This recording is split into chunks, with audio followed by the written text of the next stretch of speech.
Gospel in power reaps the harvest என்கிறதான செய்தியின் தமிழாக்கம். வல்லமையோடு கூடிய சுவிசேஷம் அறுவடையை அறுக்கிறது. பாகம் 1. நன்றி கர்த்தாவே, நன்றி இரட்சகரே. ஒரு நாளில் இந்த பாடல் உண்மையானதாக மாறும் என்று நாங்கள் விசுவாசிக்கிறோம். நீ பலத்த காற்று அடிக்கிற முழக்கம் போல ஒரு நாளில் இறங்கி வந்து நாங்கள் உட்கார்ந்து கொண்டிருக்கிற இந்த வீடு முழுவதையும் நிரப்புவீர் என்று நாங்கள் விசுவாசிக்கிறோம். கர்த்தாவே, எங்களுடைய ஆலயங்களை மகத்தான பரிசுத்த ஆவியின் ஊற்றப்படுதலை கொண்டு நீர் நிரப்புவீர் என்று நாங்கள் விசுவாசிக்கிறோம். நாங்கள் அநேக ஆண்டுகள் காத்திருந்து விட்டோம். ஆனால் சீக்கிரத்தில், விசேஷமாக இங்கே கிழக்கில் அது நிஜமாக இருக்கும் என்று நாங்கள் விசுவாசிக்கிறோம். அநேக வருடங்கள், அநேக ஆத்துமாக்கள், அநேக தேவனுடைய ஊழியக்காரர்கள் அந்த பரிசுத்த ஆவியின் ஊற்றப்படுதலுக்காக எதிர்பார்த்து கொண்டிருந்தனர். நீர் உம்முடைய ஆவியை ஊற்றுவதற்கு கிழக்கில் இருக்கிறதான இந்த ஸ்தலத்தை தெரிந்து கொண்டீர் என்றும் அது சீக்கிரத்தில் நிறைவேறும் என்றும் நாங்கள் விசுவாசிக்கிறோம். அங்கே ஒரு தெரிந்து கொள்ளப்பட்ட ஸ்தலம் இருந்தது. அங்கே ஒரு குறிப்பிட்ட நேரம் இருந்தது. அங்கே ஒரு தெரிந்து கொள்ளப்பட்ட ஜனங்கள் இருந்தார்கள். அந்நாளில் இருந்த அந்நாளுக்குரிய செய்தியை பின்பற்றின அநேக மக்களிலிருந்து ஒரு குறிப்பிட்ட தெரிந்து கொள்ளப்பட்ட ஜனங்கள் இருந்தார்கள். இன்றைக்கும் உமக்கு ஒரு தெரிந்து கொள்ளப்பட்ட ஸ்தலமும் ஒரு தெரிந்து கொள்ளப்பட்ட ஜனமும் இருக்கிறார்கள் என்று நாங்கள் விசுவாசிக்கிறோம். அந்த வாக்கு தத்தத்திற்காக பதறலோடு கூட எதிர்பார்த்து கொண்டிருக்கிற ஒரு கூட்ட மக்கள் இன்றைக்கு எங்களுக்கு இருக்கிறார்கள். மேலும் அது அன்றைக்கு அந்த பெந்தேகோஸ்தே நாளிலே நடந்தது போலவே இருக்கும்.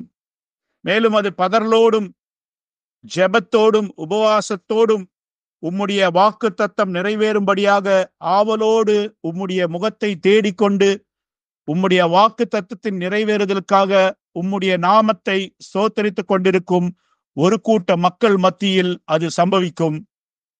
நாங்கள் உம்முடைய வாக்கு தத்தம் நிறைவேறும் என்று விசுவாசிக்கிறோம். எங்களுக்கு உதவி செய்யும், எங்களை ஆசீர்வதியும், எங்களை அபிஷேகியும். உம்முடைய ஆவியானவர் எங்கள் மத்தியில் தொடர்ந்து அசைவாடும்படியாக எங்களை ஆசீர்வதியும். கர்த்தாவே, உம்முடைய பிரசன்னம் என்றைக்கும் தொடர்ந்து எங்களோடு இருப்பதாக. ஏனென்றால் உம்முடைய பிரசன்னத்திலிருந்துதான் பெந்தேகோஸ்தே நாளில் வந்தது போல ஒரு இளைப்பாறுதல் வருகிறது. இன்றைக்கு இந்த கட்டிடத்தில் உள்ள உம்முடைய பிள்ளைகளை நீர் ஆசீர்வதித்து ஒவ்வொரு இருதயத்தையும் நீர் ஆயத்தப்படுத்துவீராக. அதாவது இன்று இரவு நீர் உம்முடைய ஆவியை ஊற்றுவீர் என்றால் இங்கிருக்கிற ஒவ்வொருவரும் அதை பெற்றுக்கொள்வார்களாக. நீர் உம்முடைய குறிப்பிட்ட நேரத்தில் அந்த ஊற்றப்படுதலை ஊற்ற மாட்டீர் என்பதற்கான எந்த காரணத்தையும் நாங்கள் காணவில்லை. அதே போல நீர் குறிப்பிட்ட அந்த நேரம் இந்த இரவாய் இருக்காது என்று எங்களுக்கு எப்படி தெரியும்? நாங்கள் ஆயத்தமாய் இருக்க எங்களுக்கு உதவி செய்யும். வார்த்தையை ஆசீர்வதியும். இங்கே இருக்கும் உம்முடைய ஊழியக்காரனை ஆசீர்வதியும். உம்முடைய ஜனங்களை நீர் ஆசீர்வதித்து அவர்கள் ஒவ்வொருவரும் இன்றைக்கு ஆயத்தப்படுவார்களாக. வெளியிலும் அந்த மகத்தான வாக்கு தத்தத்தை பெற்றுக்கொள்ள போகிற உலகம் முழுவதும் இருக்கிற மனவாட்டி சபைகளில் இருக்கிறவர்களையும் ஆசீர்வதிப்பீராக. நீர் உம்முடைய ஆவியினாலே அவர்களையும் இழுத்துக் கொள்வீர் என்று நாங்கள் விசுவாசிக்கிறோம். அது எருசலேமில் விழுந்து அதன் பிறகு எருசலேமிலிருந்து உலகத்தின் பல்வேறு பாகங்களுக்கு அது கடந்து சென்றது போலவே நீர் தேவன் என்றும் நீர் உம்முடைய திட்டங்களில் மாறாதவர் என்றும் நாங்கள் விசுவாசிக்கிறோம். உம்முடைய திட்டம் மாறுவதில்லை. நீர் நேற்றும் இன்றும் என்றும் மாறாதவராயிருக்கிறீர். மேலும் உம்முடைய ஆவியை நீர் ஊற்றும்படியாக இந்த பூமியிலே அதற்கென்று ஒரு இடம் இருக்க வேண்டும். ஆகவே தேவனுடைய வார்த்தையின்படி அது இந்த கிழக்கிலே சம்பவிக்க வேண்டும் என்று நாங்கள் விசுவாசித்து எதிர்பார்த்து கொண்டிருக்கிறோம். இன்று உம்முடைய பிள்ளைகளை ஆசீர்வதியும். அப்பொழுது இந்த அறுவடையை அறுப்பதற்கான தெளிவான பார்வையோடும் தெளிவான புரிந்து கொள்ளுதலோடும் நாங்கள் இன்னும் சற்று கூடுதலாக ஆயத்தப்படுவோமாக. ஏனென்றால் இந்த பரிசுத்த ஆவியின் ஊற்றப்படுதல் இல்லாமல் இன்னொரு அறுவடை அறுக்கப்பட போவதில்லை. அந்த கருவியாக நாங்கள் இருக்கும்படிக்கும் மனுஷகுமாரனுடைய கையில் இருக்கிற அந்த அறிவாளாய் இருக்கும்படிக்கும் அப்பொழுது தாமே உம்முடைய பலத்த கரத்தை கொண்டு அந்த அறுவடை அறுக்கப்படும்படியாக எங்களுக்கு உதவி செய்யும். உம்முடைய பிள்ளைகளை இன்று ஆசீர்வதிப்பீராக. இன்று பேசப்பட போகிற வார்த்தைகளையும் ஆசீர்வதிப்பீராக. இந்த செய்தியானது எதிர்காலத்தில் இதை கேட்கப் போகிறவர்களும் இந்த செய்தியின் தரிசனத்தை பிடித்துக் கொள்ளத்தக்கதாக இது தொடர்ந்து ஜீவிப்பதாக. உம்முடைய பிள்ளைகளை ஆசீர்வதியும். பிதாவே, பேசப்பட போகிற உம்முடைய வார்த்தையையும் ஆசீர்வதியும். இயேசுவின் நாமத்தில் நன்றி அறிதலோடு ஜெபிக்கிறேன். ஆமேன், ஆமேன். இப்பொழுது நாம் நம்முடைய வேதத்தை திருப்புவோம் என்றால் நாம் மார்க்கு எழுதின சுவிசேஷம் 16ஆம் அதிகாரத்திலிருந்து வாசிக்கப் போகிறோம். மேலும் நான் அப்போஸ்தலர் நடபடிகளில் இருந்தும் கூட வாசிக்கப் போகிறேன். அதிலிருந்து ஒரு வசனம் மாத்திரம். நிச்சயமாகவே கர்த்தருடைய ஆவியானவர் இங்கே இருக்கிறார். நான் மார்க்கு 16 15ஆம் வசனத்திலிருந்து வாசிக்கிறேன். பின்பு அவர் அவர்களை நோக்கி, நீங்கள் உலகமெங்கும் போய் சர்வ சிருஷ்டிக்கும் சுவிசேஷத்தை பிரசங்கியுங்கள். விசுவாசமுள்ளவனாகி ஞானசானம் பெற்றவன் ரட்சிக்கப்படுவான்.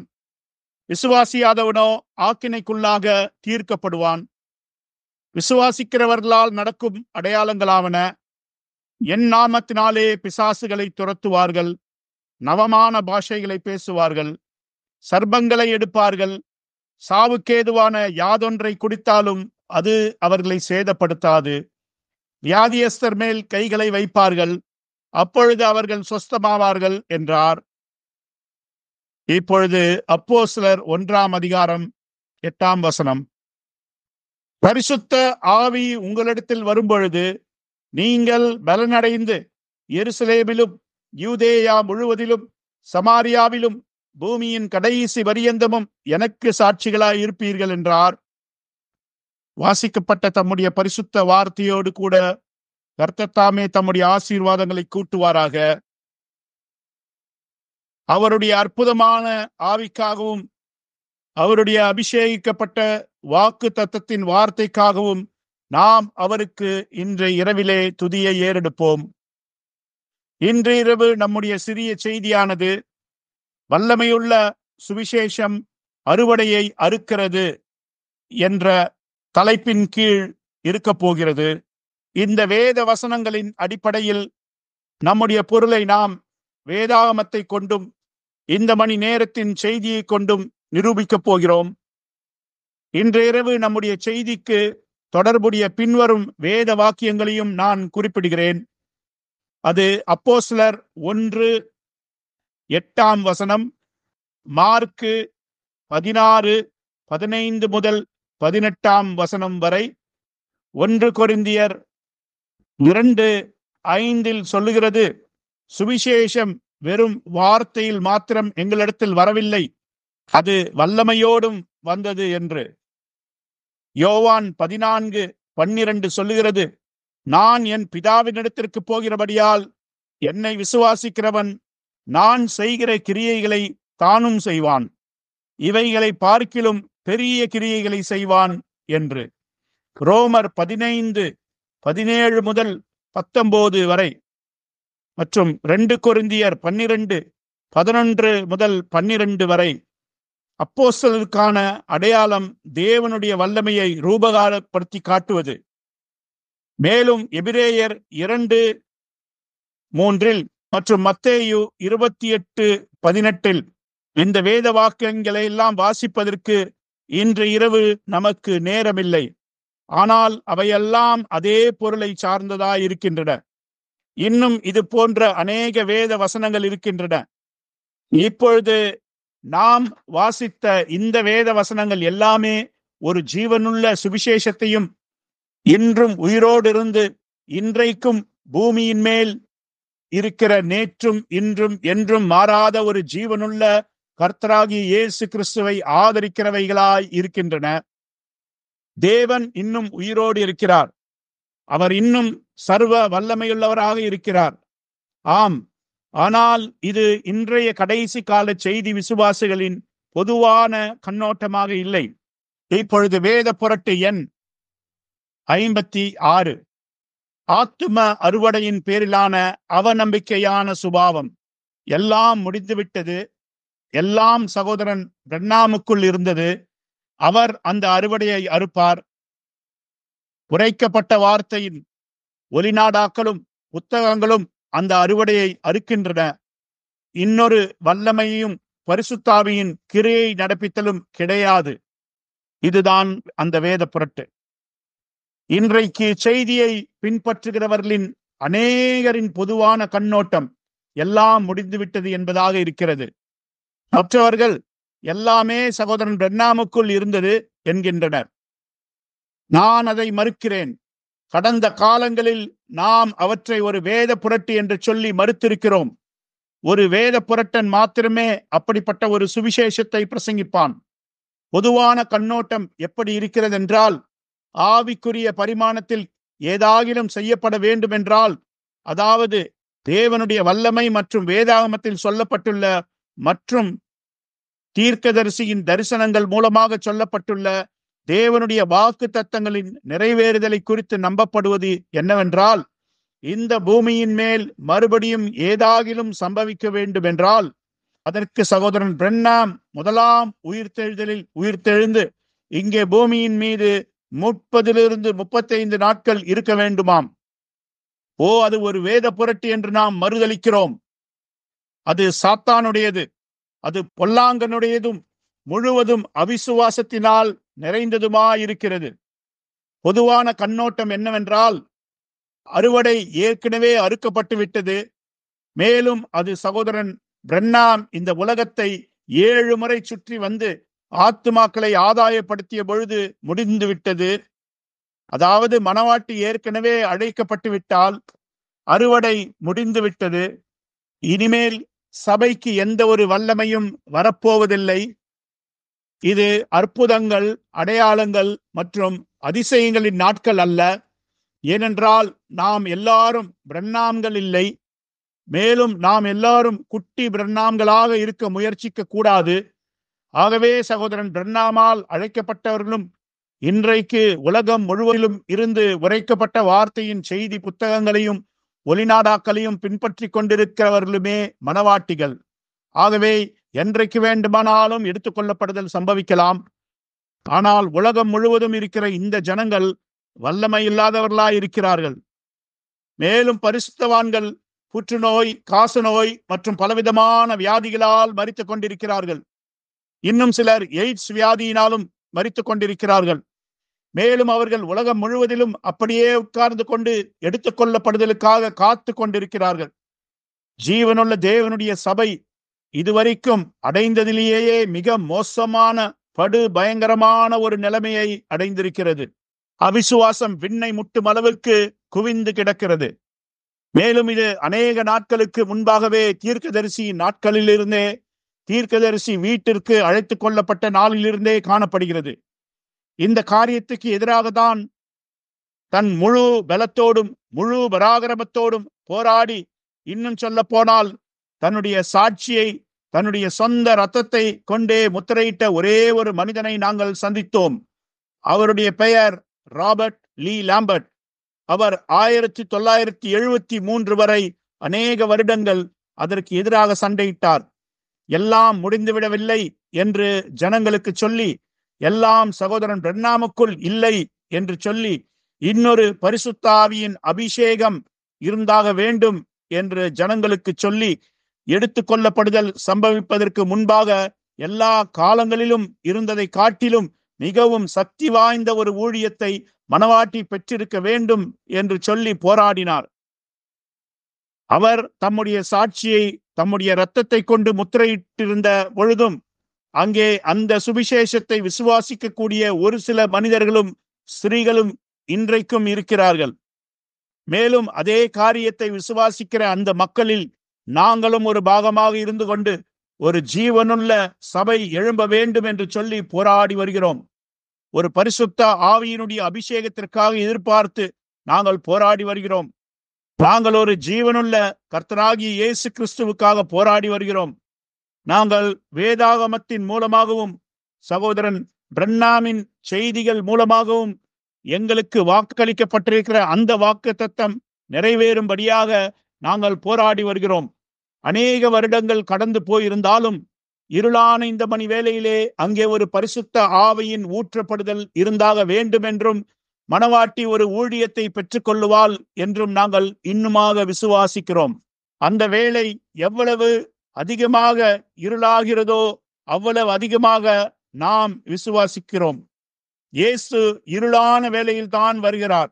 ஆம், அவர் லாசருவை மரித்து 4 நாட்கள் கல்லறைக்குள் அழுகும்படியாக விட்டுவிட்டார். கடைசியில் வேதம் கூறுகிறது, அதன் பின்பு இயேசு வந்து அழைத்தார் என்று. ஆம், மேலும் இந்த அவிசுவாசம் தலை தூக்கிய நாளிலிருந்து இன்று வரைக்கும் 30 வருடங்களுக்கும் மேலாக இந்த அவிசுவாசத்திற்கு எதிராக நாங்கள் போராடி வந்திருக்கிறோம். அப்பொழுது இருந்ததை காட்டிலும் இப்பொழுது அது மிகவும் மோசமாக இருக்கிறது. பிரியமானவர்களே, இந்த 30 வருடங்களில் அவிசுவாசமானது தேவனுடைய நாசியிலே துர்நாற்றத்தை உண்டு பண்ணும் அளவிற்கு, விண்ணை முட்டும் அளவிற்கு குவிந்து போயிருக்கிறது. ஆம், ஆனால் ஒரு பரிசுத்த ஆவியின் ஊற்றப்படுதல் இருக்க வேண்டும் என்று விசுவாசிக்கிற ஒரு கூட்டம் மக்கள் இன்றைக்கு இங்கே இருக்கிறார்கள். நாங்கள் ஒரு பரிசுத்த ஆவியின் ஊற்றப்படுதல் நிச்சயமாக இருக்க வேண்டும் என்றும் அது இங்கே கிழக்கு பாகத்தில் சம்பவிக்க வேண்டும் என்றும் உறுதியாக விசுவாசிக்கிறோம். அதை எங்கள் முழு இருதயத்தோடும் நாங்கள் விசுவாசிக்கிறோம். அதே போல எல்லாம் முடிந்துவிட்டது என்றும் எல்லாம் சகோதரன் பிரன்னாமுக்குள் இருந்தது என்றும் அப்படி ஏதாகிலும் செய்யப்பட வேண்டும் என்றால் அதற்கு அவர் மீண்டுமாக உயிர்த்தெழுந்து திரும்பி வர வேண்டும் என்றும் அநேகரால் நம்பப்படுகிற அந்த பொதுவான கண்ணோட்டம் அது ஒரு பிசாசினுடைய பொய்யாக இருக்கிறது. அது சாத்தானுடைய வேத புரட்டாக இருக்கிறது. அப்படிப்பட்ட ஒரு உபதேசத்தை வலியுறுத்தி போதிக்கிறவன் அவன் ஒரு வேத புரட்டன். அது தேவனுடைய வார்த்தைக்கு முரணானது. அது சகோதரன் பிரன்னாமின் விசுவாசத்திற்கு முரணானது. அது இந்த மணி நேரத்தின் செய்திக்கு முரணானது என்று நான் விசுவாசிக்கிறேன். இன்றைய இரவு நான் அதை உங்களுக்கு நிரூபிக்கப் போகிறேன். அதாவது அப்படிப்பட்ட உபதேசங்களும் அப்படிப்பட்ட ஒரு சுவிசேஷத்தின் மற்றும் செய்தியின் கண்ணோட்டமும் அது வேதத்துக்கும் சகோதரன் பிரன்னாமின் செய்திக்கும் முரண்பட்டதாய் இருக்கிறது. தேவனுடைய வாக்கு தத்தங்களை விசுவாசிக்கிற விஷயத்தில் மல்கியா 4 பின்பற்றுகிறவர்களின் நிலைமை மிகவும் அவிசுவாசத்தினால் நிறைந்து காணப்படுகிறது. அதாவது இவர்களை காட்டிலும் இன்றைக்கு இருக்கிற பெந்தேகோஸ்தேக்காரர்களின் நிலைமை மிகவும் மேலானதாக இருக்கிறது. ஆனால் இது ஒரு பொறுப்பற்ற வாக்குமூலம் என்று யாராகிலும் நினைக்கக்கூடும். ஆனால் அப்படி அல்ல. இன்றைக்கு இன்னொரு எழுப்புதலை எதிர்பார்த்து கொண்டிருக்கிற பெந்தேகோஸ்தேக்காரர்கள் இருக்கிறார்கள். அவர்கள் எடுத்துக் கொள்ளப்படுதல் சம்பவிப்பதற்கு முன்பாக தேவனுடைய வல்லமை இந்த பூமியில் மேல் வர வேண்டும் என்று நன்றாக அறிந்திருக்கிறார்கள். ஆனால் மல்கியா 4 பின்பற்றுகிறவர்களில் பெரும்பாலானோர் அதை விசுவாசிப்பதில்லை. அவர்களுடைய விசுவாசங்கள் மாம்சத்திலும் கல்லறையிலும் புதைந்து விட்டது. ஆம், ஆனால் இவர்கள் எல்லாருடைய அவிசுவாசமும் சேர்ந்தாலும் தேவனுடைய வாக்குத்தத்தம் நிறைவேறுவதை தடுத்து நிறுத்த முடியாது. அது சகோதரன் பிரன்னாம் சொன்ன வண்ணமாகவே இங்கு இருக்க போகிறது. அது வேதம் முன்னுரைத்த வண்ணமாகவே இங்கே இருக்க போகிறது. அது நாங்கள் உங்களுக்கு 30 வருடங்களுக்கும் மேலாக பிரசங்கித்த வண்ணமாகவே இங்கே இருக்க போகிறது. நாங்கள் அதை உங்களுக்கு ஏற்கனவே வேத வாக்கியங்களை கொண்டு நிரூபித்திருக்கிறோம். வெளிப்படுத்தல் 14 முதல் 16 வரை, மத்தேயு 13 24 முதல் 30 வரை, மேலும் மத்தேயு 13ஆம் அதிகாரம் 37வது வசனத்திலிருந்து அந்த கோதுமையையும் களையையும் குறித்த அந்த உவமையின் பொருள் அது என்னவென்று சொல்லுகிறது என்றால், அந்த வேத வசனத்தின்படி ஒரு கடைசி கால அறுவடை இருக்க வேண்டும் என்று சொல்லுகிறது. இந்த வேத வாக்கியங்கள் எல்லாம் அறுப்புதான் உலகத்தின் முடிவு என்பதையும், கோதுமையையும் களையையும் அறுக்கப்பட வேண்டும் என்பதையும் எந்த ஒரு சந்தேகத்தின் நிழலுக்கும் இடமில்லாமல் நிரூபிக்கிறது. வெளிப்படுத்தின விசேஷம் 14 முதல் 16 வரை, மனுஷகுமாரன் தம்முடைய அரிவாளை நீட்டி பூமியின் பயிரை அறுத்தார் என்றும், ஏனென்றால் பூமியின் பயிர் முதிர்ந்தது என்றும், எந்த ஒரு சந்தேகத்தின் நிழலுக்கும் இடமில்லாமல் கூறுகிறது. அது அதனுடைய முழுமையிலும் நாம் பார்க்காத ஒரு பொருளாய் இருக்கிறது. அதாவது அறுவடையானது மனுஷகுமாரனால் அறுக்கப்பட வேண்டும் என்பது. ஒருவேளை நாம் தொடர்ந்து செல்லும்போது அதை ஒருவேளை எடுத்துக்கொள்ளலாம். ஆனால் நான் இன்று இரவு உங்களுக்கு நிரூபிக்க முயற்சிப்பது அங்கே ஒரு அறுவடை அறுக்கப்பட வேண்டும் என்பதல்ல. அதை நாம் ஏற்கனவே நிரூபித்து விட்டோம். அதை வேத வசனங்களை கொண்டு பிழையற்ற விதத்திலே கடைசி காலத்தில் ஒரு அறுவடை அறுக்கப்பட வேண்டி இருக்கிறது என்பதை நிரூபித்து விட்டோம். நாம் அதை தேவனுடைய ஊழியக்காரனாகிய தீர்க்கதரிசி வில்லியம் பிரென்னாமின் தரிசனங்களை கொண்டு நிரூபித்திருக்கிறோம். அதாவது அவர் அந்த அறுவடையின் ஒரு பாகத்தை பார்த்தார். அவர் தரிசனங்களில் பார்த்தது அந்த எல்லா அறுவடையும் அல்ல. அது அந்த மகா பெரிய அறுவடையின் ஒரு பாகம் மாத்திரமே. ஆகவே அந்த அறுவடை இன்னுமாக இந்தியாவில் இருக்கிறது. 3 லட்சம் பேர் ஒரே கூட்டத்திற்கு கடந்து வர வேண்டும். அதே போல அது ஆப்பிரிக்காவிலும் இருக்கிறது, அது ஆசியாவில் இருக்கிறது, அது ஜப்பானில் இருக்கிறது, அது மெக்சிகோவில் இருக்கிறது, இன்னும் வேறு சில இடங்களில் அது இருக்கிறது. அந்த தரிசனங்கள் மற்றும் வேத வசனங்களோடு சேர்த்து இப்பொழுது ஒரு அறுவடையானது களத்திலே ஆயத்தமாய் இருக்கிறது என்பதை பிழையற்ற விதத்திலே நாங்கள் உங்களுக்கு நிரூபித்திருக்கிறோம். அந்த அறுவடை எடுத்துக்கொள்ளப்படுதல் சம்பவிப்பதற்கு முன்பாக அறுக்கப்பட வேண்டும். நீங்களும் நானும் எடுத்துக் கொள்ளப்படுதலில் போவதில்லை.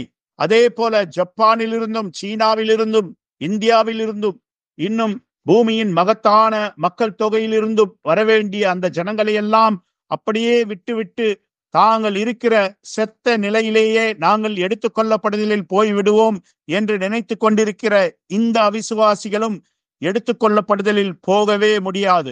தேவனுக்கு இன்னுமாக பூமியின் மேல் ஜனங்கள் இருக்கிறார்கள் என்றும், மேலும் இன்னுமாக சீனாவில் அவருக்கு மனவாட்டிகள் இருக்கிறார்கள் என்றும், ஜப்பானிலும் இந்தியாவிலும் இன்னும் பூமியின் அநேக பாகங்களிலும் தேவனுக்கு மனவாட்டிகள் இருக்கிறார்கள் என்றும் தேவன் அவர்களுக்கு காட்டப் போகிறார். ஏனென்றால் சுவிசேஷமானது பூமியின் கடைசி பரியந்தமும் சாட்சியாக பிரசங்கிக்கப்பட வேண்டும். ஆனால் பூமியின் கடைசி பரியந்தமும் இன்னும் எட்டப்படவில்லை. இது வேதாகமத்தின்படியும் தீர்க்க தரிசனத்தின்படியுமான கூற்று. மத்தேயு 24:14. இந்த அவிசுவாசம் அனைத்தையும் சாத்தானுடையது என்றும், வேத புரட்டு என்றும், பேய்த்தனம் என்றும், ஜனங்களை அபிஷேகம் பண்ணி வைத்திருக்கிற பிசாசினுடைய அவிசுவாசம் என்றும் நான் கண்டனம் செய்கிறேன். இவர்கள் எவருடைய அவிசுவாசமும் தேவனுடைய வாக்கு தத்தத்தை தடுத்து நிறுத்தப் போவதில்லை. தேவன் இன்னுமாக தம்முடைய ஜனங்களை நேசிக்கிறார். ஆகவே பல்வேறு தேசங்களிலிருந்து வரப்போகிற ஒரு கூட்ட மக்கள் இன்னுமாக அவருக்கு இருக்கிறார்கள்.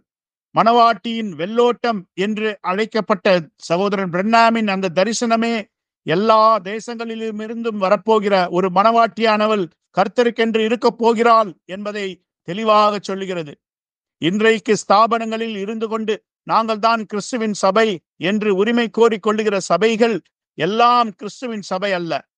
மேலும் அந்த தரிசனத்தில் வந்த மக்கள் அவர்கள் ராக் அண்ட் ரோல் இசைக்கு ஏற்ப நடனமாடி கொண்டு வந்தார்கள் என்றும், அவர்கள் நிர்வாணமாக இருந்தார்கள் என்றும் காண்பிக்கிறது. எல்லாம் முடிந்துவிட்டது என்றும், எல்லாம் சகோதரன் பிரென்னாமுக்குள் இருந்தது என்றும், பூமியின் மீது ஏதாகிலும் ஒரு காரியம் சம்பவிக்க வேண்டும் என்றால் அதற்கு சகோதரன் பிரென்னாம் மறுபடியும் உயிர்த்தெழுந்து வரும்படியாக நீங்கள் உட்கார்ந்து கொண்டு காத்திருக்க வேண்டும் என்றும் சொல்லுகிற எவனும் ஒரு அவிசுவாசியாய் இருக்கிறான். அவன் மறுபடியும் பிறக்கவில்லை. அவன் தேவனுடைய ஆவி இல்லாதவனாய் இருக்கிறான். மேலும் அது தேவனுடைய வார்த்தைக்கு முரண்பட்டதாய் இருக்கிறது. இங்கே இந்த கடைசி காலத்தில் இந்த பூமியின் மீது இருக்கிற இந்த தேசங்கள் இன்னுமாக அறுக்கப்படவில்லை. இந்தியாவில் உள்ள ஆத்துமாக்கள் இன்னும் அறுக்கப்படவில்லை. சகோதரன் பிரென்னாம் ஒரே கூட்டத்தில் 3 லட்சம் பேரை பார்த்தார் என்பதற்காக இந்தியாவில் உள்ள மொத்த ஆத்துமாக்களும் அவ்வளவுதான் என்று பொருள் அல்ல. சீனாவில் உள்ள ஆத்துமாக்கள் இன்னும் அறுவடை செய்யப்படவில்லை. அவ்வளவு பெரிய சீன தேசத்திலிருந்து தெரிந்து கொள்ளப்பட்டவர்களே இல்லை என்று எனக்கு சொல்ல வருகிறீர்களா? உங்களுடைய அவிசுவாசிகளுக்கு என்ன ஆயிற்று? 120 கோடி மக்கள் அங்கே இருக்கிறார்கள். அந்த வலது கைக்கும் இடது கைக்கும் வித்தியாசம் தெரியாத அந்த 120 கோடி ஜனங்களை அப்படியே விட்டுவிட்டு இந்த அவிசுவாசிகளை மாத்திரம் தேவன் எடுத்துக்கொள்ளப்படுதலில் கொண்டு சென்று விடுவாராம். கூடாத காரியம். இந்தியாவில் இருக்கிற 100 கோடி மக்களை அப்படியே விட்டுவிட்டு இந்த அவிசுவாசிகளை மாத்திரம் தேவன் கொண்டு செல்ல போகிறாராம். இது எல்லாம் முடிந்துவிட்டது. எல்லாம் சகோதரன் பிரண்ணாமுக்குள் இருந்தது. மறுபடியும் அவர் உயிர்த்தெழுந்து வர வேண்டும் என்று காத்து கொண்டிருக்கிற இந்த அவிசுவாசிகளை எடுத்துக்கொள்ளப்படுதலில் எடுத்துக்கொண்டு இந்த ஜனங்களை எல்லாம் அப்படியே விட்டுவிட்டு போய் விடுவாராம். அது மட்டுமல்ல, ஒரு ஜீவனுள்ள சுவிசேஷத்தின் விசுவாசத்தை வைத்திருப்பவர்களும் இன்னொரு பரிசுத்த ஆவியின் ஊற்றப்படுதலை விசுவாசித்து எதிர்பார்த்து கொண்டிருப்பவர்களும் தகுதியான வஸ்திரம் தரித்து விசுவாசித்து அதை உடுத்துகிறவர்களும் பரிசுத்தமான ஜீவியத்தை விசுவாசித்து ஜீவிக்கிறவர்களுமாகிய உங்களையெல்லாம் விட்டுவிட்டு அவர்கள் மட்டும் போகிறார்களாம். அதுதான் அவர்களுடைய மனப்பான்மை. அது பிசாசினுடையது. நீங்கள் என்ன சொல்ல வருகிறீர்கள்? ரஷ்யாவில் இருக்கிற அவ்வளவு ஜனங்களையும் தேவன் விட்டுவிட்டு போய் விடுவாரா? சகோதரன் பிரண்ணாம் சீனாவுக்குள் ஒருபோதும் சென்றதில்லை. அவர் ரஷ்யாவுக்குள் ஒருபோதும் சென்று அங்கே ஒரு கூட்டமும் நடத்தினதில்லை. அவர் தென் அமெரிக்காவிற்கு ஒருபோதும் சென்றதில்லை. அங்கிருந்து 20 கோடி அல்லது 30 கோடி தென் அமெரிக்க மக்களை அவர்கள் இன்னும் சுவிசேஷத்தை கூட கேட்காமல் இருக்கையில் அவர்களெல்லாம் விட்டுவிட்டு போய்விடுவாரா? சகோதரன் பிரண்ணாம் கரிபியனுக்குள்ளாக ஜமைக்காவுக்குள்ளாக சென்றதே இல்லை. அங்கு இருக்கிற நம்முடைய ஜனங்களை எல்லாம் தேவன் விட்டு விடுவார் என்று சொல்ல வருகிறீர்களா? இல்லை ஐயா. அவர்கள் குறுகிய மனப்பான்மை கொண்டவர்கள், முழுவதும் அவிசுவாசத்தினால் நிரம்பியவர்கள். அவர்களுடைய பொதுவான கண்ணோட்டம் தவறாயிருக்கிறது. அவர்களுடைய மனப்பான்மை எப்படி இருக்கிறது என்றால், 37 வருடங்களுக்கு முன்பாக சகோதரன் பிரண்ணாம் தன்னுடைய செய்தியை இந்த உலகத்தில் பிரசங்கித்தாரே, அவ்வளவுதானாம். அதுதான் எல்லாமுமாம். அப்பொழுது சுவிசேஷத்தை கேட்டவர்களும் மேலும் இப்பொழுது அந்த ஒலிநாடாக்களை கேட்டுக்கொண்டிருக்கிறவர்களும் உரைக்கப்பட்ட வார்த்தை புஸ்தகத்தை இன்றைக்கு ஏற்றுக்கொள்ளுகிறவர்களும் தான் மனவாட்டிகளாம். அவர்கள் மனவாட்டிகள் அல்ல. அவர்கள் செய்தியை பின்பற்றின கலப்படமான ஜாதி மக்களாய் இருக்கிறார்கள். ஆம், மேலும் மனவாட்டியின் ஒரு பங்கு அந்த கலப்படமான கூட்டத்திற்குள்ளாக இருக்கிறது. மேலும் இன்னொரு பங்கு மனவாட்டிகள் இன்னுமாக தேசங்களிலிருந்து ரட்சிக்கப்பட வேண்டியவர்களாக இருக்கிறார்கள். ஆமையா, இந்த கடைசி காலத்திலே இந்த உலகத்தில் இருக்கிற பெரும்பாலான மக்கள் இன்னுமாக சுவிசேஷத்தை கேள்விப்படாமல் இருக்கிறார்கள். நான் அதை சகோதரன் பிரண்ணாமின் வார்த்தைகளை கொண்டு நிரூபிக்கப் போகிறேன்.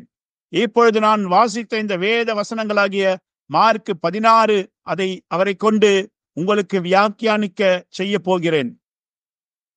சகோதரன் பிரண்ணாம் மார்க் 16 எவ்வாறு வியாக்கியானித்தார் என்பதை இன்றிரவு நாம் எல்லாரும் கேட்போம். என்னுடைய வியாக்கியானம் அல்ல, ஆனால் சகோதரன் பிரண்ணாமின் வியாக்கியானம். அது பரிசுத்த ஆவியினால் ஏவப்பட்டு செய்யப்பட்டது. அவர் மார்க் 16 எப்படி வியாக்கியானித்தார் என்றால், நான் ஒவ்வொரு அவிசுவாசிக்கும், செய்தியிலுள்ள ஒவ்வொரு அவிசுவாசிக்கும் வார்த்தையின் அடிப்படையிலும் சகோதரன் பிரண்ணாமின் வியாக்கியானத்தின் அடிப்படையிலும் சவால் விடுகிறேன். இப்பொழுது நான் மேற்கோள் இடுகிறேன். மேற்கோள்: வில்லியம் பிரண்ணாம். ஓ, ஜீவ வார்த்தையை ரூபகாரப்படுத்தி மாம்சமாவதற்கு கிறிஸ்து நித்திய ஜீவன் தேவைப்படுகிறது. ஓ, என்ன அருமை! தேவனுடைய வார்த்தையை செயல்பட வைப்பதற்கு பரிசுத்த ஆவி தேவைப்படுகிறது. நீங்கள் உலகமெங்கும் போய் சர்வ சிருஷ்டிக்கும் சுவிசேஷத்தை பிரசங்கியுங்கள் என்று இயேசு சொன்னபோது, இப்பொழுது கவனியுங்கள், மார்க் 16 அவருடைய கடைசி கட்டளை. உலகமெங்கும், உலகமெங்கும். அது இன்னும் அங்கே போய் சேரவில்லை. பாருங்கள், உலகமெங்கும் போய் சர்வ சிருஷ்டிக்கும் சுவிசேஷத்தை பிரசங்கியுங்கள். விசுவாசித்து முழு உலகத்திலும் ஞானஸ்நானம் பெறுகிறவன் ரட்சிக்கப்படுவான். விசுவாசியாதவனோ ஆக்கினைக்குள்ளாக தீர்க்கப்படுவான். மேலும் விசுவாசிக்கிறவர்களால் நடக்கும் அடையாளங்களாவன: அவர்கள் கைகளை குலுக்குவார்கள். அப்படியா? இல்லை. அவர்கள் நல்ல சபை அங்கத்தினராக இருப்பார்கள். அப்படியா? இல்லை. என் நாமத்தினாலே அவர்கள் பிசாசுகளை துரத்துவார்கள். நவமான பாஷைகளை பேசுவார்கள். சர்பங்களை எடுப்பார்கள். சாவுக்கேதுவான யாதொன்றை குடித்தாலும் அது அவர்களை சேதப்படுத்தாது. அவர்கள் வியாதியஸ்தர்கள் மேல் தங்கள் கைகளை வைப்பார்கள் என்றால் அவர்கள் சொஸ்தமாவார்கள். ஓ, என்னே, எவ்வளவு தூரம்! சர்வ சிருஷ்டிக்கும், எவ்வளவு! உலகமெங்கும் அவர் மீண்டும் வருகிற வரைக்கும் விசுவாசிக்கிறவர்களால் நடக்கும் அடையாளங்களாவன. என்னை விசுவாசிக்கிறவன் நான் செய்கிற கிரியைகளை தானும் செய்வான். நான் என் பிதாவினிடத்திற்கு போகிறபடியால் என்னிலும் பெரிய கிரியைகளை செய்வான். ஓ, இதை விசுவாசிக்காமல் எப்படியாக இதிலிருந்து நாம் விலகிச் செல்ல முடியும் என்று என்னால் ஒன்றும் சொல்ல முடியவில்லை. விளக்கை போடக்கூடிய ஒரு மனிதன் இங்கிருக்கிறார் என்கிறதான செய்தி 1963 வருடம். உலகத்தின் முடிவு பரியந்தம் சுவிசேஷத்தை கொண்டு செல்வதை குறித்து இந்த மேற்கோள்கள் மற்றும் அதன் பேரில் சகோதரன் பிரண்ணாம் பெற்றிருந்த தரிசனங்களை எல்லாம் உதறி தள்ளிவிட்டு எப்படியாக இவ்வளவு பெரிய கூட்டம் மல்கியா 4 விசுவாசிகள் விலகி செல்ல முடியும் என்று பார்க்கும் பொழுது அது இன்றைக்கு சகோதரன் பிரண்ணாம் சொன்னதை காட்டிலும் மோசமாக இருக்கிறது. ஒருவேளை அவர் தன்னுடைய சாய்ந்தாடும் நாற்காலியில் உட்கார்ந்து கொண்டு இன்று இரவில் அவருடைய செய்தி விசுவாசிகள் அந்த தரிசனங்களை குறித்து சொல்லிக் கொண்டிருக்கிற அவருடைய வாதங்களை அவர் இன்றைக்கு கேட்பார் என்றால், என் சகோதர சகோதரிகளே, அவர் என்ன சொல்லுவார் என்று எனக்கு தெரியவில்லை.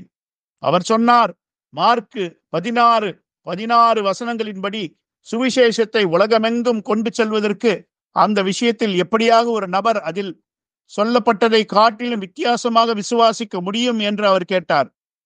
அதை குறித்து சொல்வதற்கு அவரிடத்தில் வார்த்தைகளே இல்லை. அதே போல நமக்கும் அதை குறித்து சொல்வதற்கு வார்த்தைகள் இல்லை.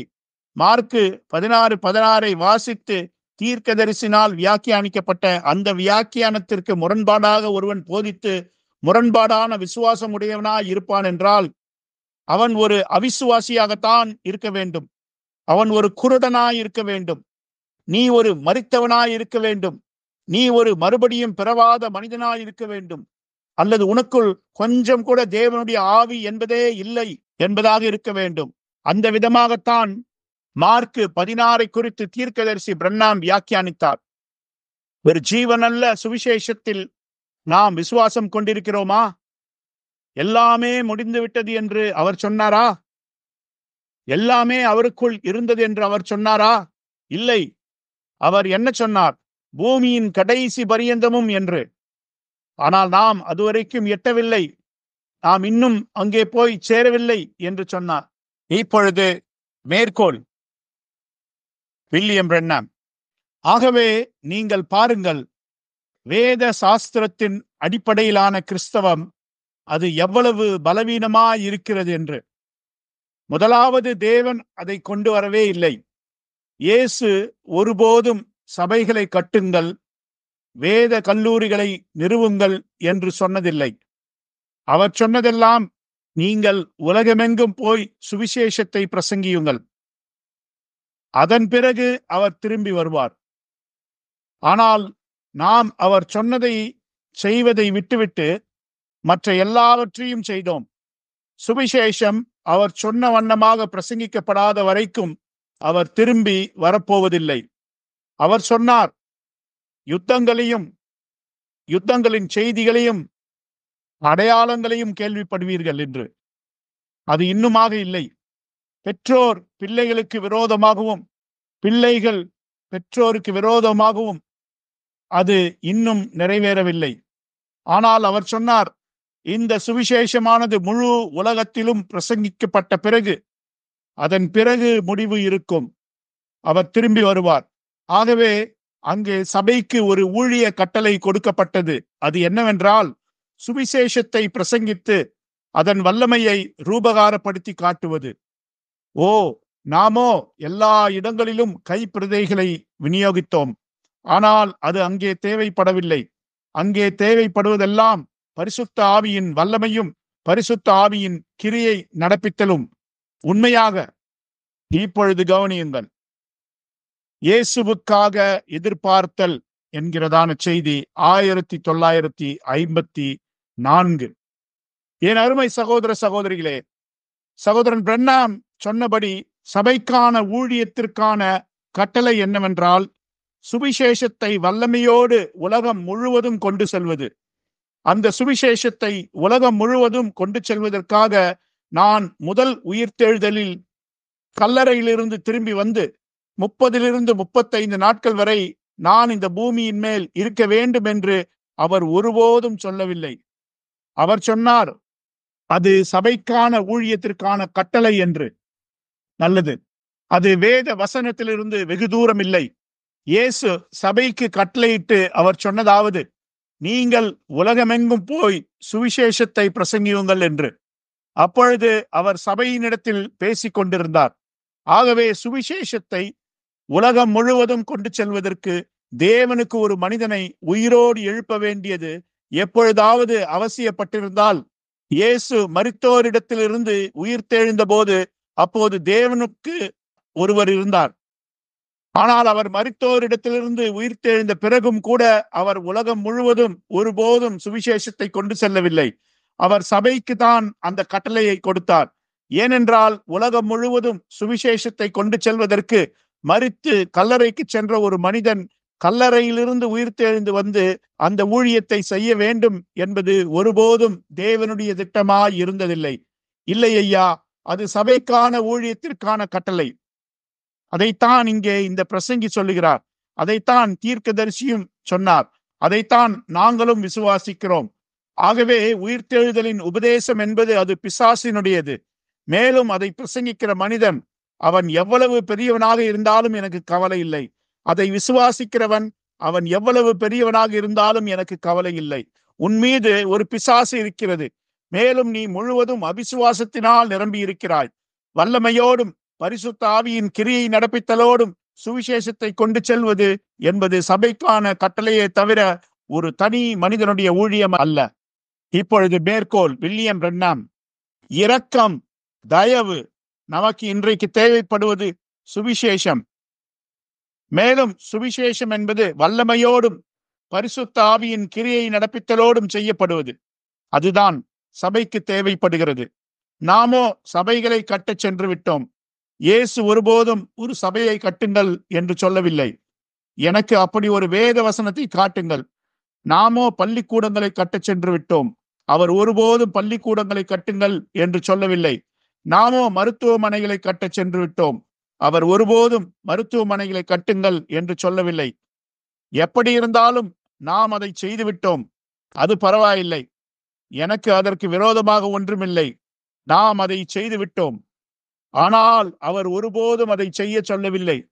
அவர் சொல்லாத காரியங்களை நாம் செய்துவிட்டோம்.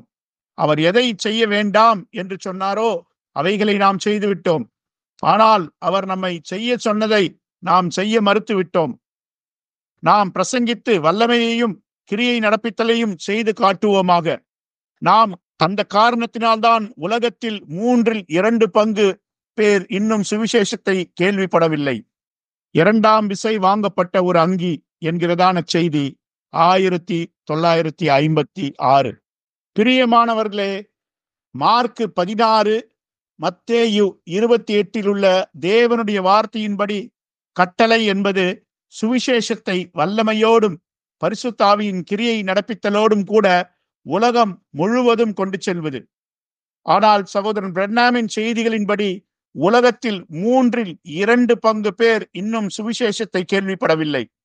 ஆனால் சுவிசேஷத்தை இதுவரை கேள்விப்படாத அந்த உலகத்தின் 2/3 பேரையும் அப்படியே விட்டுவிட்டு இவர்களை மாத்திரம் எடுத்துக் கொள்ளப்படுதலில் கொண்டு செல்ல போவதாக இந்த அவிசுவாசிகள் எனக்கு சொல்ல விரும்புகின்றனர். மேலும் ஜப்பானில் உள்ள ஜனங்களையும், சீனாவில் உள்ள ஜனங்களையும், இந்தியாவில் உள்ள ஜனங்களையும், ஆப்பிரிக்காவில் உள்ளவர்களையும் விட்டுவிட்டு எல்லாம் முடிந்து விட்டது என்றும் எல்லாம் சகோதரன் பிரன்னாமுக்குள் இருந்தது என்றும் சொல்லிக் கொள்ளுகிற இந்த செத்த ஒரு கூட்ட மக்களை தேவன் எடுத்துக் கொள்ளப்படுதலில் கொண்டு போவதாகவும் நமக்கு சொல்ல விரும்புகிறார்கள். நீ ஒரு விக்கிரக ஆராதனைக்காரன். உட்கார்ந்து கொண்டு சகோதரன் பிரன்னாம் ஒரு உயிர்த்தெழுதலில் உயிர்த்தெழுந்து வர வேண்டும் என்று எதிர்பார்த்து கொண்டிருக்கிற நீ ஒரு விக்கிரக ஆராதனைக்காரன். ஆமையா, இந்த ஒளிநாடா ஒருவேளை வெளியே செல்லும் என்றால் நீங்கள் ஒரு கூட்டம் அவிசுவாசிகள் என்றும் ஒரு கூட்டம் விக்கிரக ஆராதனைக்காரர்கள் என்றும் தான் நான் சொல்லுவதை நீங்கள் தெளிவாக கேட்க வேண்டும். ஆனால் அதே நேரத்தில் தேவனுடைய வாக்கு தத்தங்களை விசுவாசிக்கிற ஒரு கூட்டம் மக்கள் இந்த பூமியின் மேல் இருக்கிறார்கள். மேலும் நாங்கள் பரிசுத்தவான்களுக்கு ஒரு விசை ஒப்புவிக்கப்பட்ட விசுவாசத்திற்காக போராடி கொண்டிருக்கிறோம். ஏனென்றால் உங்களைப் போல சில மனிதர்கள் அவிசுவாசத்தோடு பக்க வழியாய் நுழைந்திருக்கிறார்கள். நீங்கள் அந்த ஆக்கினியை அடையும்படியாக தீர்மானிக்கப்பட்டிருக்கிறீர்கள். உங்கள் அவிசுவாசத்தை விட்டு மனம் திரும்பாத பட்சத்தில் ஆதியாகமத்தில் காயின் இருந்தது போல நீ ஒரு பிசாசின் வித்தாயிருக்கிறாய். இப்பொழுது மேற்கோள்: வில்லியம் பிரன்னாம். நாம் அதை ஸ்தாபனங்களின் மூலமாக செய்ய முடியாது. நாம் அதை மனோ தத்துவத்தின் கீழாக செய்ய முடியாது. நாம் அதை கணிதத்தின் கீழாக செய்ய முடியாது. அல்லது கல்வி அறிவின் மூலமாக நாம் அதை செய்ய முடியாது. நாம் நம்மை பிரித்துக் கொள்கிறோம். நாம் நம்மை பகுத்துக் கொள்கிறோம். நாம் பிரிந்திருக்கவில்லை. உண்மையில் கிறிஸ்து இயேசுவுக்குள் நாம் ஒரே நபராக இருக்கிறோம். கிறிஸ்துவுக்குள் நாம் எல்லாரும் ஒன்றாய் இருக்கிறோம். ஆனாலும் நம்முடைய ஸ்தாபனங்கள் அதை ஒருபோதும் செய்ய போவதில்லை. அவர்கள் எவ்வளவு நல்லவர்களாக இருந்தாலும், அவர்கள் அதை செய்ய விரும்பினாலும், நம்முடைய கல்வி அறிவுதான் சுவிசேஷத்திற்கு இதுவரை இருந்ததிலேயே மிகப்பெரிய இடரலாயிருக்கிறது. இன்றைக்கு நமக்கு தேவைப்படுவது கல்வி அறிவு அல்ல. நமக்கு வல்லமையும் பரிசுத்த ஆவியின் கிரியை நடப்பித்தலும் மீண்டுமாக சபைக்குள்ளாக கொண்டு வரப்படுவது. இயேசு ஒருபோதும் நீங்கள் உலகமெங்கும் போய் அவர்களுக்கு கற்பித்து என்று ஒருபோதும் சொல்லவில்லை. அவர் ஒருபோதும் நீங்கள் உலகமெங்கும் போய் நீங்கள் இதை செய்யுங்கள் என்று அவர் சொல்லவில்லை. அவர் சொன்னார், நீங்கள் உலகமெங்கும் போய் சுவிசேஷத்தை பிரசங்கித்து, சுவிசேஷம் என்றால் வல்லமையோடும் பரிசுத்த ஆவியின் கிரியை நடப்பித்தலோடும் உயிர்த்தெழுதல். உண்மையில் நாம் இருக்க வேண்டிய இடத்திலிருந்து 10 லட்சம் மைல்கள் தூரத்தில் இருக்கிறோம். நாம் முன்னேறி கடந்து செல்லுவோமாக. நாம் அவரை தவறவிட்ட அந்த பெந்தேகோஸ்தே பண்டிகைக்கு திரும்ப போவோமாக. நீ இதை விசுவாசிக்கிறாயா என்கிறதான செய்தி 1960. ஆகவே 1960 சகோதரன் பிரன்னாம் மல்கியா 4 பின்பற்றுகிறவர்களுக்கும் அங்கே கூடியிருந்தவர்களுக்கும் அவர் சொன்னார், சபையானது இன்றைக்கு இருக்க வேண்டிய காரியத்திலிருந்து 10 லட்சம் மைல்கள் தூரத்தில் இருக்கிறது என்று. நாம் இன்றைக்கு ரூபகாரப்படுத்தி காட்ட வேண்டியது வல்லமை மற்றும் பரிசுத்தாவின் கிரியை நடப்பித்தலிலிருந்து 10 லட்சம் மைல்கள் குறைவாக இருக்கிறோம். சகோதரர்களே, நான் இங்கே உங்களுக்கு ஒன்றை சொல்ல வேண்டும். அவர்களுக்கு ஒரு தீர்க்கதரிசி இருந்த பொழுதே, அப்பொழுதே சபையை வல்லமையோடும் அற்புத அடையாளங்களோடும் செயல்பட வைக்கத்தக்கதாக அவர்கள் பரிசுத்த ஆவியின் ஏவுதலின் கீழாக வந்திருக்க வேண்டியதா இருந்தது. அவர்களோ 10 லட்சம் மைல்கள் தூரத்தில் இருக்கிறார்கள். நான் உங்களுக்கு என்ன சொல்ல விரும்புகிறேன் என்றால், இன்று இரவு அவர்கள் 1 கோடி மைல்கள் தூரத்தில் இருக்கிறார்கள் என்று.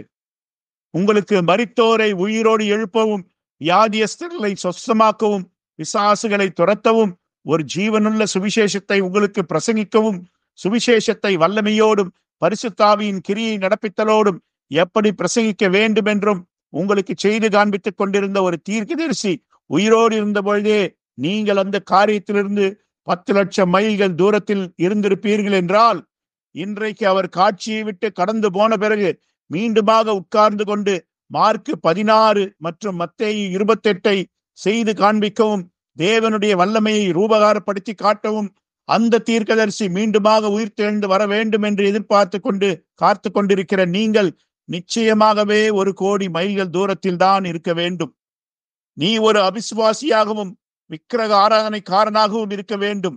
இன்றிரவு 1 கோடி மைல்கள் தூரத்தில் இருக்கிறீர்கள் என்று பாதுகாப்புக்காக சொல்லுகிறேன். மேலும் அதோடு இன்னும் 50 லட்சம் மைல்கள் யாராவது சேர்த்துக் கொள்வீர்கள் என்றால் நான் உங்களிடத்தில் கோபித்துக் கொள்ள மாட்டேன்.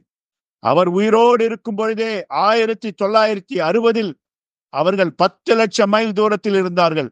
ஒரு கூட்டம் அவிசுவாசிகள் அங்கே உட்கார்ந்து கொண்டிருக்கிறார்கள் என்று அவர் அறிந்திருந்தார்.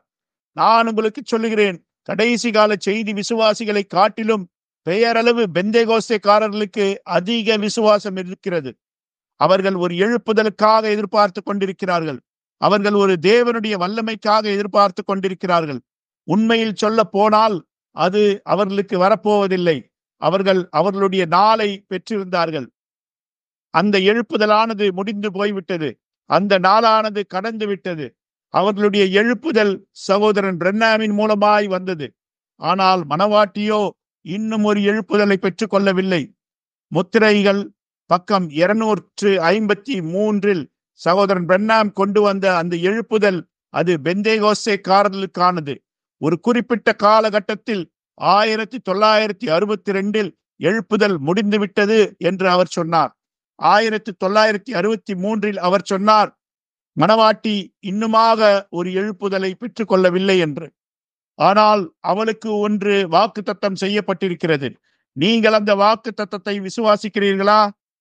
ஆம், நான் அந்த வாக்குத்தத்தத்தை விசுவாசிக்கிறேன். அவர்களோ 10 லட்சம் மைல்கள் தூரத்தில் இருக்கிறார்கள். மேலும் அவர் சொன்னார், நாம் முன்னேறி கடந்து செல்வோமாக என்று. நாம் முன்னேறி கடந்து செல்கிறோமா? நாம் தேவனுடைய தீர்க்கதரிசிக்கு கீழ்ப்படிதல் உள்ளவர்களாக இருக்கிறோம். நாம் அவரை தவறவிட்ட அந்த பெந்தேகோஸ்தே பண்டிகைக்கு திரும்ப செல்லுவோம். நாம் திரும்பி செல்லுகிறோமா? நான் உங்களுக்கு இன்னொரு பெந்தேகோஸ்தேக்கு திரும்பி வருதலை பிரசங்கித்துக் கொண்டிருக்கிறேன். நாம் இன்னும் ஒரு பெந்தேகோஸ்தே பண்டிகைக்கு திரும்ப செல்ல வேண்டும் என்று நான் உங்களுக்கு பிரசங்கித்துக் கொண்டிருக்கிறேன். எடுத்துக்கொள்ளப்படுதல் சம்பவிப்பதற்கு முன்பாக ஒரு பெந்தேகோஸ்தேக்கு திரும்ப வருதல் இங்கே இருக்க வேண்டும். மேலும் நாம் அதற்காக ஆயத்தத்தில் இருக்கிறோம். அந்த பரிசுத்த ஆவியின் ஊற்றப்படுதலை பெற்றுக்கொள்ளாத எவரும் எடுத்துக்கொள்ளப்படுதலில் செல்ல முடியாது. ஓ ஆம், நல்லது. இன்றிரவு அவ்வளவு கடினமாக பிரசங்கிக்க வேண்டும் என்று நான் நினைக்கவில்லை. ஆனால் ஏதோ ஒன்று என் ஆத்துமாவை அப்படியாக கலக்கி விடுகிறது. ஓ சகோதரர்களே, சகோதரிகளே, நாம் ஒரு ஜீவனுள்ள சுவிசேஷத்தில் விசுவாசம் கொண்டுள்ளோம். நான் மீண்டுமாக சகோதரன் பிரென்னாமை மேற்கோளிடுகிறேன். இப்பொழுது மேற்கோள். வில்லியம் பிரென்னாம். காரியம் என்ன? இயேசு என்ன சொன்னாரோ அதை செய்ய நாம் தவறிவிட்டோம். அவர், நீங்கள் உலகமெங்கும் போய் சுவிசேஷத்தை பிரசங்கியுங்கள் என்று சொன்னார். நாம் சபைகளை கட்டுகிறோம், ஸ்தாபனங்கள் மற்றும் பள்ளிக்கூடங்களை எல்லாம் உண்டாக்குகிறோம். அதெல்லாம் பரவாயில்லை. ஆனால் அவர் சொன்னது அதுவல்ல. அவர் சொன்னார், சுவிசேஷத்தை பிரசங்கியுங்கள் என்று. சுவிசேஷம் என்பது உயிர்த்தெழுந்த இயேசுவை வல்லமையோடும் கிரியை நடப்பித்தலோடும் எடுத்து காண்பிப்பது. பவுல் அவ்விதமாக சொன்னார். அதுதான் அதை உண்டாக்குகிறது. கர்த்தாவே அதை தந்தருளும். இப்பொழுது தயவு செய்து இங்கும் அங்கும் நகராதீர்கள். அமைதியாக உட்கார்ந்து கொண்டிருங்கள். அங்கே இருக்கிற எத்தனை பேருக்கு ஒரு ஜெப அட்டை இல்லாமல் இருக்கிறது? நீங்கள் வரிசையில் அழைக்கப்பட மாட்டீர்கள். ஆனால் கிறிஸ்து உங்களை சுகமாக்குவார் என்று விசுவாசியுங்கள். உங்கள் கைகளை உயர்த்துங்கள். அது சரி. நீங்கள் அப்படியே விசுவாசியுங்கள். நீங்கள் அப்படியே வானத்தை நோக்கி பார்த்து, கர்த்தாவே, அதை என் முழு இருதயத்தோடும் விசுவாசிக்கிறேன் என்று சொல்லுங்கள். நாம் கிளைகள் என்றால் அவர் கொடியாய் இருக்கிறார். அவர்தான் அந்த கிளைகளுக்கு சக்தி ஊட்டுகிறவர். அது அவர் சொன்ன வண்ணமாகவே பேசும். அப்படி இல்லை என்றால் அவர் மாறாதவர் அல்ல. இவருக்கு செவி கொடுங்கள் என்கிறதான செய்தி 1958